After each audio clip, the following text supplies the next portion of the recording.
Hello everyone.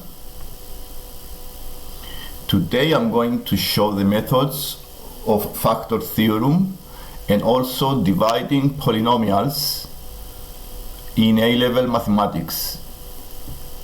So I have different exercises from the book that I'm going to cover, and if you see in front of the screen I have a question. Show that the x minus 3 is a factor of the polynomial 2x cubed minus 2x squared minus 17x plus 15.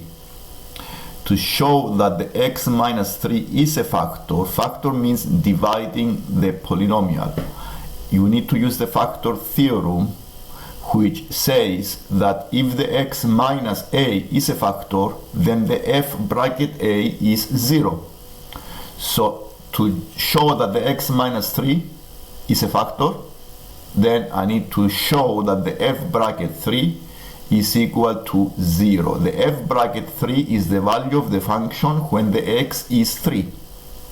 So if you see what I did below, I use the value x equals 3 and the function is indeed 0. It is a proof now that the x minus 3 is a factor. This is what the factor theorem states. And the part B asks you to factorize the polynomial, the cubic polynomial. Now to factorize the cubic polynomial, we do exactly the same as we do with numbers. For example, 3 times 5 is 15, and therefore 3 is a factor of 15. If I divide 15 by one of the factors, I can find the second factor. So 15 divided by 3 is 5. 5 is a second factor. And this is what I'm going to do next, to use algebraic division to find the other factor. And this is the table I make here. And I divided the cubic polynomial 2x cubed minus 2x squared minus 17x plus 15 by the x minus 3. And let's see how we do the method of division. First, we compare the two leading terms of the polynomial, the cubic polynomial, the 2x cubed, with the divisor x. So if I divide the 2x cubed divided by x, all I have is 2x squared. I write the 2x squared above the line. This is the above the line. And then I times this 2x squared by the divisor, and I write it below. So 2x squared times x give you 2x cubed. 2x squared times negative 3 give you minus 6x squared. To find the remainder, I subtract the two polynomials. I do subtraction and I found the remainder on the third line. So subtracting these two polynomials, the remainder is 4x squared minus 17x plus 15.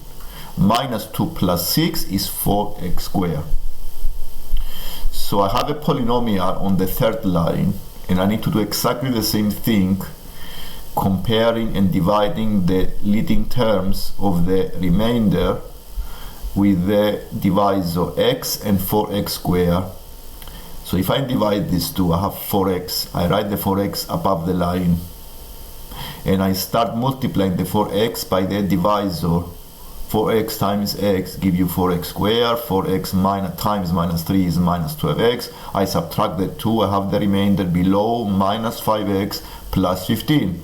Minus 17x plus 12x give you minus 5x. And I do division again until I found a 0. So I divide in the minus 5x by x, give you the negative 5. You write the negative 5 above, and then you times the negative 5 by the divisor, and I have the minus 5x plus 15. Subtracting these two give you a 0, which means division is complete. And now the second factor is 2x squared plus 4x minus 5. And I can factorize the cubic polynomial as x minus 3 times 2x squared plus 4x minus 5. And this is the end of this exercise. Another exercise I have on the screen is factorizing a cubic polynomial without knowing a factor at all. Now, if I don't have one factor, then I cannot use the division method. So what you try to do now is to find a factor using the factor theorem. To find a factor, I need to attempt different values of x. Normally the small numbers 0, 1, not 0, 1, 1, minus 1, 2, minus 2. Now if you try these two values by inspection, the f1 does not give you a 0, so the x minus 1 is not a factor. If you try the f bracket minus 1, this is not a 0 as well, so the x plus 1 is not a factor. But if you try the f bracket 2, then the f bracket 2 is a 0, which means the x minus 2 is a factor. And if I have one factor, then I can use the division method and find the second factor. I divide the cubic polynomial by x minus 2 in exactly the same way I did before, and I found the other factor as 2x squared plus 7x minus 4.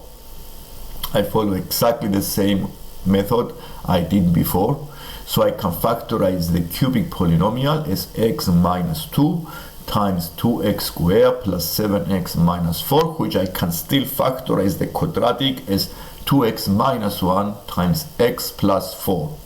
And this is complete factorization. Let's see how I factorize the quadratic. To factorize this style of quadratic, you try to find two values of k when the sum is the 7, and two values when the multiplication give you a 2 times minus 4 is negative 8. And these two values that satisfy this of k and z are 8 and minus 1. So I split the 7x using the 8x minus 1x. And after I did this, I factorize in two groups. The first group can be factorized by taking 2x out of the bracket, and in the bracket I have x plus 4. The second group, you take minus 1 out of the bracket, and in the bracket you have x plus 4, which means you can still factorize as 2x minus 1 times the x plus 4. And this is the factorization of the quadratic.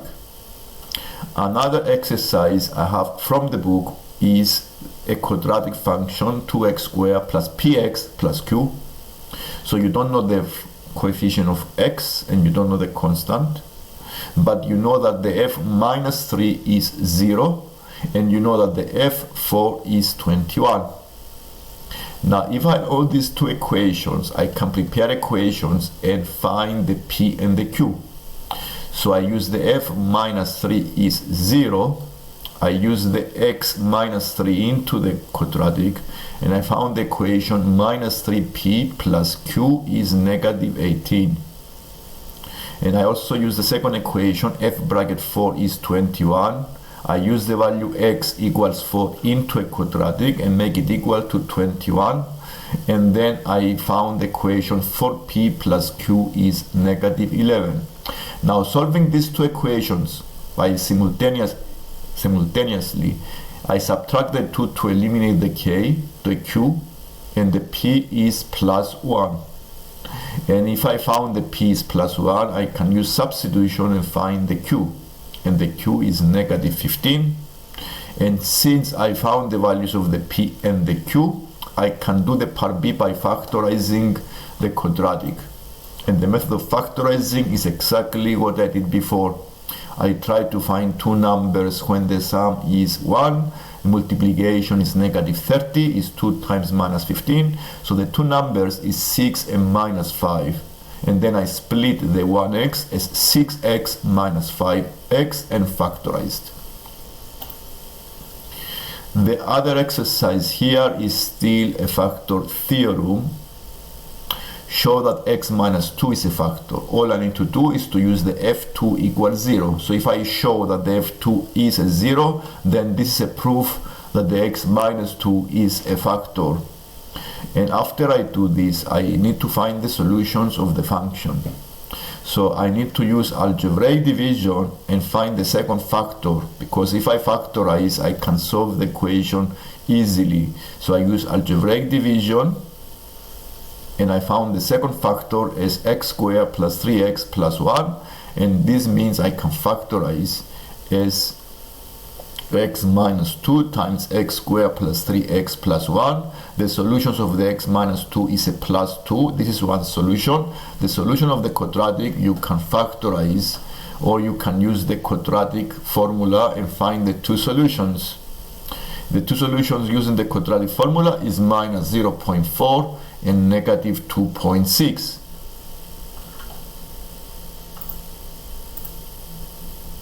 Another type of exercise on factor theorems, they give you a root. A root is a value of x that make the function 0. Minus 1 is a root, which means the x plus 1 is a factor. Now if I minus 1 is a root means solution, it makes the function 0, then the x plus 1 is a factor. So if I have the factor, I can find the second factor by division, and this is what I did. I used division to find the second factor, and the second factor is 2x squared minus 7x plus 3.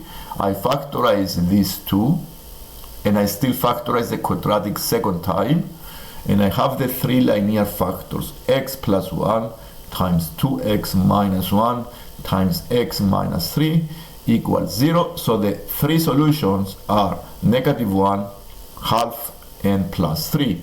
And we answer this exercise. For homework, you may attempt this exercise. If you have a question, you may ask, and subscribe to see more lessons like this one. Thank you. Bye.